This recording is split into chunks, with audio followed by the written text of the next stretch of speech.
Welcome to Uruk, the world's first true city. Imagine walking through streets where 50,000 people lived and worked, more people than anywhere else on planet Earth. This wasn't just a big village. This was humanity's first metropolis, with towering temples, busy markets, and innovations that would change everything. And ruling over this incredible city was King Enmerkar, son of Meshki. Now, according to the ancient Sumerian king list, Enmerkar reigned for an astounding 420 years. Now, we know that's mythological, but it tells us something important. This king made such a massive impact that people remembered him as practically immortal. But Enmerkar didn't rule alone. He had a divine partner, the goddess Inanna, the most powerful deity in Uruk. Inanna was the goddess of love, war, and fertility. She was fierce, passionate, and incredibly powerful. And she had chosen Enmerkar as her champion on Earth. Now, here's where our story really begins. Far beyond Uruk, across 7 dangerous mountains, lay another powerful city called Urarta. This mysterious mountain kingdom was rich in everything Uruk didn't have: gold, silver, precious stones, and master craftsmen who could turn these materials into objects of breathtaking beauty. Enmerkar had a dream. He wanted to build the most magnificent temple the world had ever seen, a sacred palace for his beloved goddess Inanna. But he had a problem. Uruk had plenty of grain, plenty of people, plenty of ambition, but no precious metals, no beautiful stones, no resources for the temple decorations he envisioned. All of those treasures were in Urarta, controlled by its own powerful king. So, Enmerkar decided to do something bold. He would demand that Urarta send him their treasures and acknowledge Uruk's supremacy. But this wouldn't be a war of swords and spears. This would be something far more interesting, a battle of wits, words, and wisdom. To deliver his demands to Urarta, Enmerkar chose his most loyal messenger. This brave individual would become an unsung hero of our story. His job? To memorize Enmerkar's complex message word for word and deliver it to the Lord of Urarta without making a single mistake. Picture this journey. The messenger had to cross 7 treacherous mountains, navigate hostile territories, avoid wild animals, and survive harsh weather, all while keeping Enmerkar's elaborate message perfectly memorized in his mind. No GPS, no roads, no modern navigation tools, just courage, memory, and determination. When the messenger finally reached Urarta, he stood before its king and delivered Enmerkar's message. The demand was clear. Send your gold, your silver, and your precious stones to Uruk. Acknowledge the supremacy of the goddess Inanna. Submit to Uruk's cultural and religious authority. The Lord of Urarta wasn't having it. He sent back his own clever response, challenging Enmerkar's authority and defending Urarta's independence. This back and forth would continue, with each king trying to outsmart the other through increasingly complex rhetorical arguments. But here's where something amazing happened. As the messages between the two kings grew longer and more complicated, Enmerkar's messenger faced an impossible challenge. The latest message was so long, so intricate, with so many arguments and counter-arguments, that even this skilled professional couldn't memorize it all. The messenger came to Enmerkar and said, "My king, I cannot remember all of these words. The message is too complex. I will fail you." This was a crisis. How could Enmerkar continue his diplomatic battle if his words couldn't reach his rival accurately? And then Enmerkar had an idea that would change human history forever. What if instead of speaking the words, he could somehow capture them? What if he could make the words visible, permanent, able to travel without being forgotten or changed? According to legend, this is the moment when writing was invented. Enmerkar took a piece of wet clay and pressed symbols into it, symbols that represented his words. When the clay dried, his message was frozen in time, exactly as he had intended it. The messenger could now carry this clay tablet to Arata, and when it was read, Enmerkar's words would emerge exactly as he had spoken them.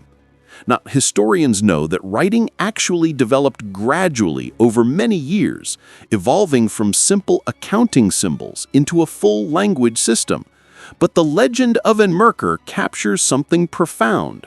Writing emerged from the practical needs of complex societies, from the necessity of accurate long-distance communication. Think about what writing meant. Before this innovation, all human knowledge existed only in people's memories. Stories, laws, religious texts, technical knowledge, everything had to be memorized and passed down orally. This created a huge bottleneck. How much can one person remember? How accurately can information survive through generations of retelling? Writing shattered this limitation. Suddenly, knowledge could be stored outside human brains. Information could travel across vast distances without changing. Wisdom could be preserved for future generations. Complex administrative systems became possible.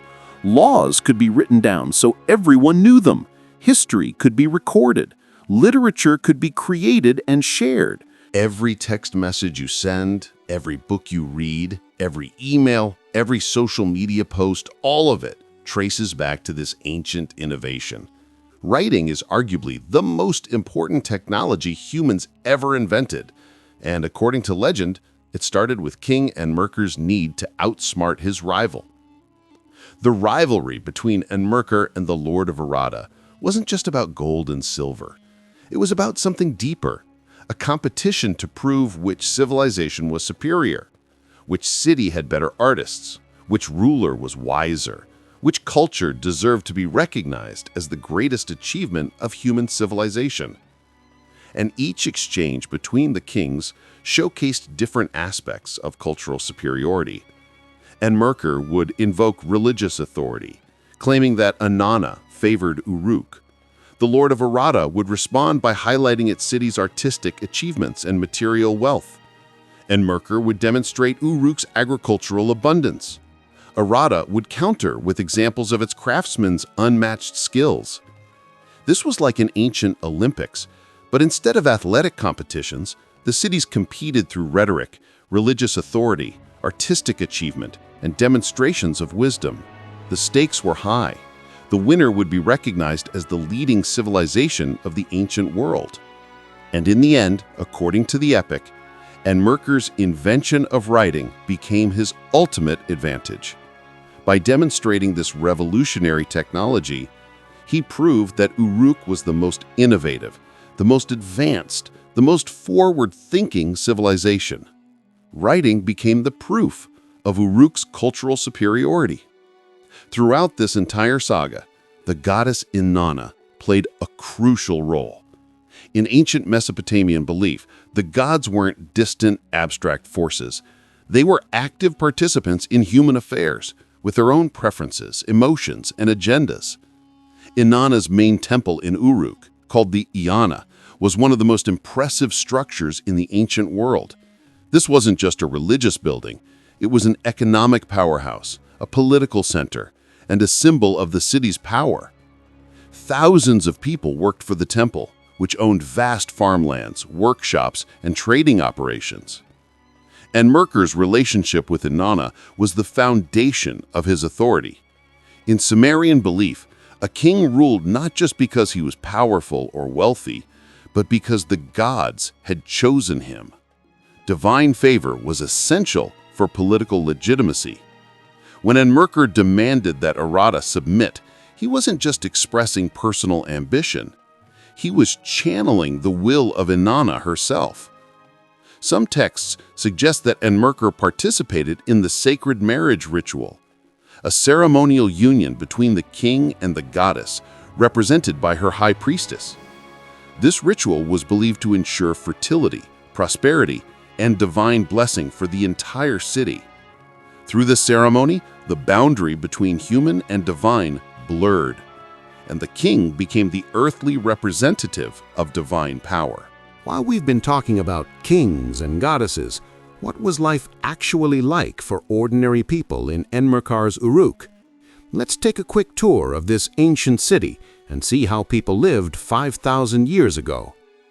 Most people were farmers, working in the irrigated fields surrounding the city. These weren't simple gardens. We're talking about sophisticated agricultural systems with complex canal networks that brought water from the Euphrates River to fields that could produce multiple harvests per year.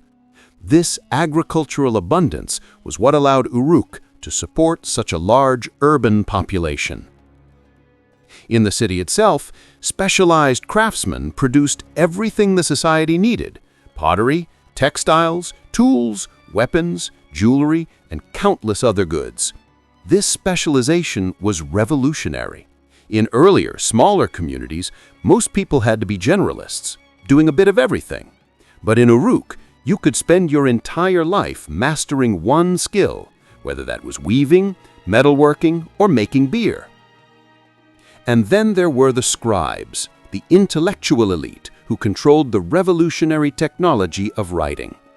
Becoming a scribe required years of training, starting in childhood. Students had to memorize hundreds of complex symbols, learn multiple languages, master mathematics, and study literature. But the reward was worth it. Scribes enjoyed high status, good pay, and the respect of society. So how much of the Enmerkar legend is actually true? Modern archaeologists have been excavating the ruins of ancient Uruk, and what they found is fascinating. The site, located in modern Iraq near the town of Warka, has revealed a city even more impressive than the legends suggested. The temple complexes are real, massive structures that required incredible resources and organization to build. The early writing tablets are real. Thousands have been discovered, dating around 3200 BCE, right when Enmerkar supposedly reigned. The trade networks are real. Archaeologists have found materials from Iran, Afghanistan, and even the Indus Valley, proving that Uruk had connections across vast distances. But was there actually a king named Enmerkar? That's harder to say. The Sumerian king list mentions him, but this document mixes mythological and historical rulers, and we can't always tell which is which. No contemporary inscriptions definitively prove Enmerkar's existence as an individual historical figure. Most likely, the Enmerkar legends preserve authentic historical memories of Uruk's emergence as a major city, of rivalry with Iranian kingdoms, of the development of writing. But these memories have been shaped, embellished, and transformed through centuries of retelling. The character we know as Enmerkar might be based on a real king, or he might be a composite of several rulers, or he might be entirely legendary, but still representing genuine historical developments. Whether Enmerkar was real or legendary, his influence on human civilization is undeniable. The stories told about him established patterns that would shape Mesopotamian culture for thousands of years. The emphasis on divine kingship, the importance of temple construction, the value placed on wisdom and eloquence rather than just military might, all of these ideas appear first in the Enmerkar epics and continue throughout Mesopotamian history.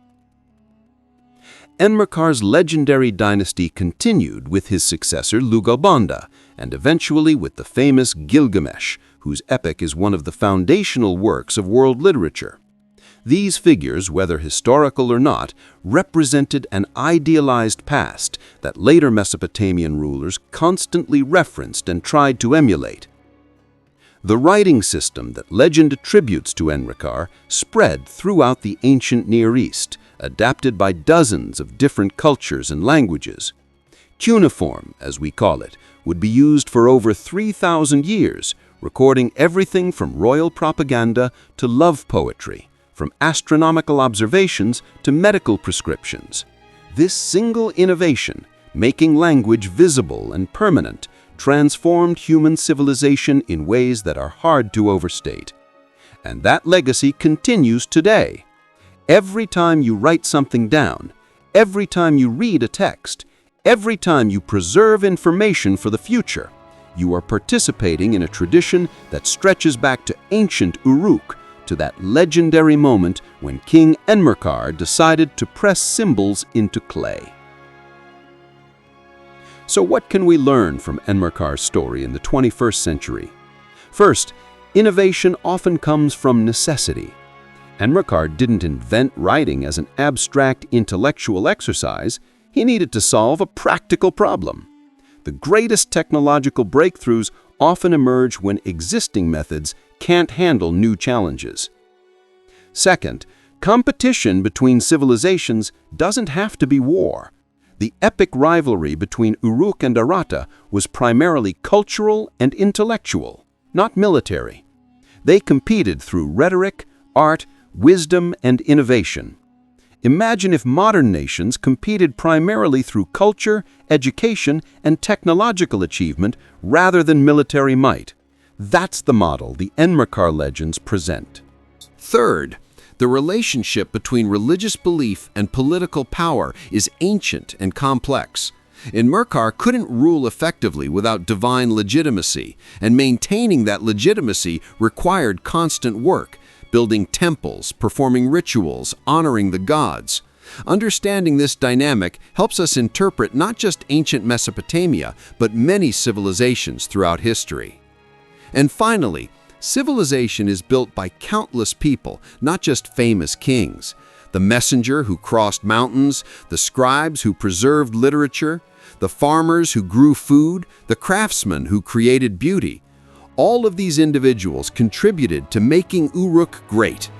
Heroes get remembered, but civilizations depend on ordinary people doing extraordinary work. The story of Enmerkar, legendary king of Uruk, takes us back to the very dawn of civilization, to humanity's first great cities, to the invention of writing, to the beginning of recorded history. His epics were composed 5,000 years ago, copied by generations of scribes, buried in ancient ruins, and finally rediscovered in the modern era to tell us about the remarkable achievements of our distant ancestors.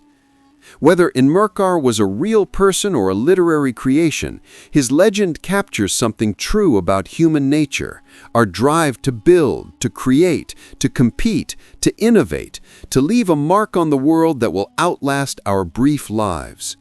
From the clay tablets of ancient Uruk to the digital screens of today, that fundamental human impulse continues. The walls of Uruk have crumbled, the temples have fallen, the Euphrates has shifted its course, and the names of most people who lived in this great city have been forgotten forever.